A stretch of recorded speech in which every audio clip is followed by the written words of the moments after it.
Hey there, PAPper people. We're at Sleep 2025 in Seattle, Washington. There's a ton of vendors here. I'm going to show you some of my favorites, some of the ones I'm most interested in, and give them a platform to tell us all about their products.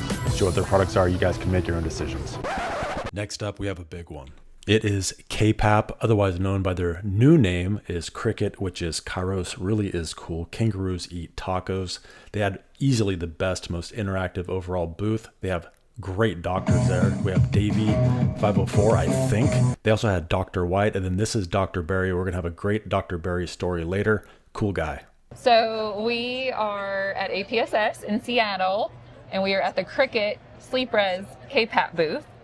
And Jason is about to try KPAP for the first time, but I like to start out with CPAP first. Yep. So you can really tell the difference. So we're going to do CPAP at 16 because he's a CPAP user.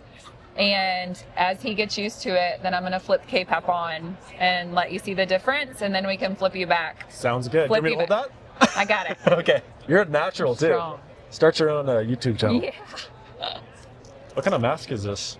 That is a UL breathwear. They let us use them for the show. So eventually Sleep Res is going to have masks too. Tell me it should kick on, so tell me if you don't feel it. I don't really feel it yet. Very brief overview of KPAP is lower inspiratory pressure, higher expiratory pressure. All right. Yep, I feel it. You can handle it. So take a few breaths, and then we will flip KPAP on in just a second. You tell me when you're ready. While we wait for it to kick on, pay attention to the guy in the background. Can't help himself. Whips out his phone. Goofy faces. Several angles. He has a respiratory therapy sign in the background, no doubt says sonomers of water pressure. What a boob. You can do better. Well, it really drops off. It does. So what it's doing is it's dropping 2 centimeters and then 3. So you're dropping from 16 all the way to 11. It's holding you at 11 for the majority of your breath cycle, and then back up to 16 right at the end of expiration, and then it starts over again. So you're basically getting the same therapy as you are at 16 centimeters of CPAP, but you're at 11 for the majority of the time. So equivalent therapy. 16 is like hard to tolerate, but this is different. It's very different than VCOM too. It is. I have to plug my nose to talk. Yeah. It's different than so VCOM, and I like to say was, and you've been there from the beginning of VCOM, but it was proof of concept that we could really decrease inspiratory pressure and not affect therapy.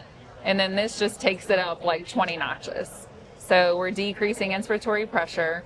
We would never take you less than 5. So if you were just at CPAP at 10, we'd go down to 5. If you were at 9, you would only go down to 5. So could you do that with this? Could you have an inspiratory pressure of 16 with an inspiratory of 5? I'm sorry, expiratory of 16, inspiratory of 5. Is that possible? So we can't, not with this right now. So we can only take you down 5 max. So in the lab, what we found in our research was that when we started taking you the inspiratory down much further than 5 from your set pressure, we started seeing more respiratory events in some patients. So we did a ton of studies on what patients prefer. Do they prefer a drop of 3? Do they prefer, a 1 and then 3? Because I don't know if you can tell, but it stair steps down. So you've got like a drop of 2 and then 3. So we came up with this algorithm based on what the patients thought. So you can feel it. It kind of it's smooth, and then it pauses, and then smoothly again. Yeah. So I liked it personally when it dropped like straight down, but I'm not a CPAP user. Is that an option if you wanted to? So not on this version, but potentially in the future we may have some more that do different modulations of the pressure, which is cool. Here, I'll take this. I'm gonna do it. So you're there. You go. I'm going to have big... Oh, you're going to be ripped. I love it. Yeah, so it's going to be what I really, and I've been trying to tell everybody, is it's not just a machine with KPAP. So you're going to have CPAP, you're going to have auto PAP, and then KPAP will be an option. Okay. So just like we have a machine in C-Flex or EPR or A-Flex is an option, it's another tool in your tool belt to help patients hopefully reach compliance.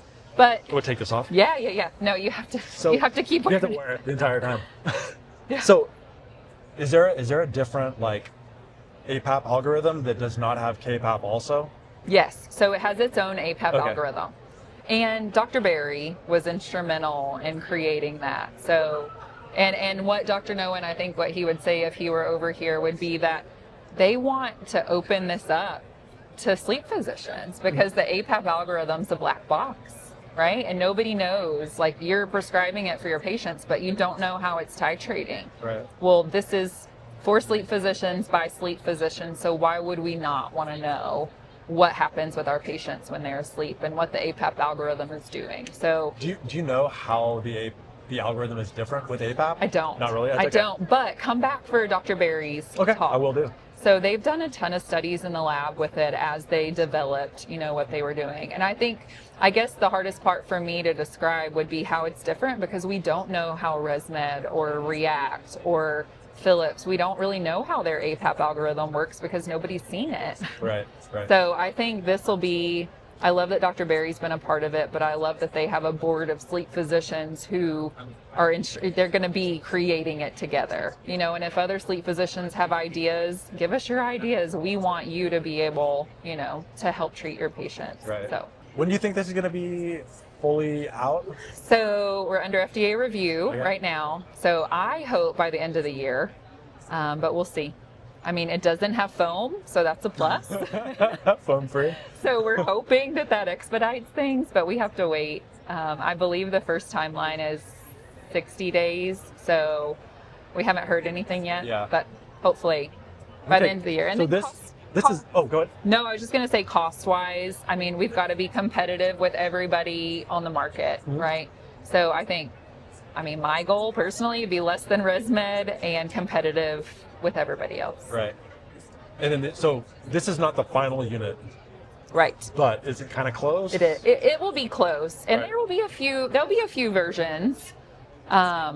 But this is close. It will say Cricket, so it will be called the Cricket. So it will have the Cricket logo. Confirmed off camera that Cricket does not stand for Kairos really is cool. Kangaroos eat tacos. That's my bad. And look a little bit different. Okay. Is this a heated tubing that's on it also? Yes.